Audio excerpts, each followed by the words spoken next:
கொத்தமல்லி சாதம் எப்படி பண்ணுறதுன்னு பார்க்கலாமா?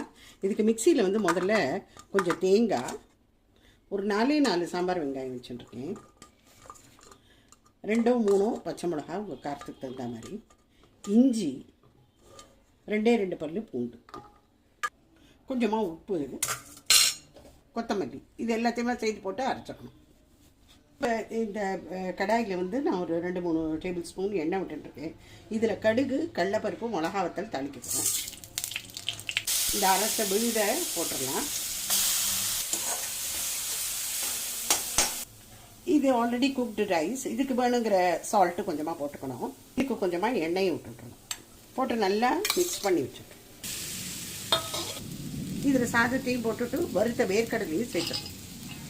ஸோ கொத்தமல்லி சாதம் ரெடி. ரொம்ப நிமிஷத்தில் தயாராகிடும். சூட்டான தயிர் பச்சடி அண்டு அப்பளம்.